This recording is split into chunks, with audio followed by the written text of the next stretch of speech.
തണൽ agro farm and nursery, Cheruvanchery.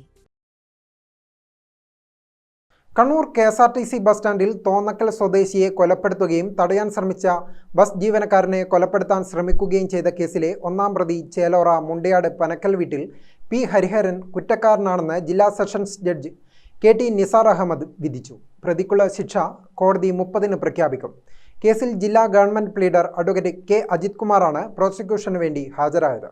KSRTC bus സ്റ്റാൻഡിലെ comfort station security ജീവനക്കാരനായ തിരുവനന്തപുരം തോന്നക്കൽ വെട്ടുവിള PS ഭവനിൽ സുനിൽകുമാറാണ് കൊല്ലപ്പെട്ടത്. ബസ് ജീവനക്കാരനായ അഴീക്കോട് കച്ചേരി പോത്താടി വീട്ടിൽ P വിനോദ് കുമാറിനെയാണ് വധിക്കാൻ ശ്രമിച്ചത്. 2017 ജനുവരി 24-ന് രാത്രിയിലാണ് കേസിനാസ്പദമായ സംഭവം. തുണിയിൽ കരിക്ക് കെട്ടിയായിരുന്നു ആക്രമം. സംഭവത്തിന്റെ 2 ദിവസം മുൻപ് പ്രതികളുമായി വാക്കുതർക്കം നടന്നിരുന്നു. ഇതാണ് കൊലയ്ക്ക് കാരണമായി സൂചിപ്പിക്കുന്നത്. മംഗളൂർ സ്വദേശി BK അബ്ദുള്ളയാണ് കേസിലെ മറ്റൊരു പ്രതി.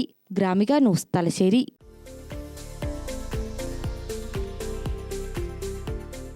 തണൽ agro farm and nursery, Cheruvanchery.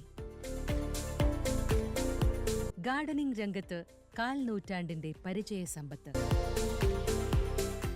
വൈവിധ്യമാർന്ന അലങ്കാര ചെടികളുടെയും കാർഷിക നടീൽ വസ്തുക്കളുടെയും വിപുല ശേഖരം. ഹോൾസെയിൽ റീറ്റെയിൽ രംഗത്ത് 100 കണക്കിന് സംതൃപ്തരായ ഉപഭോക്താക്കൾ.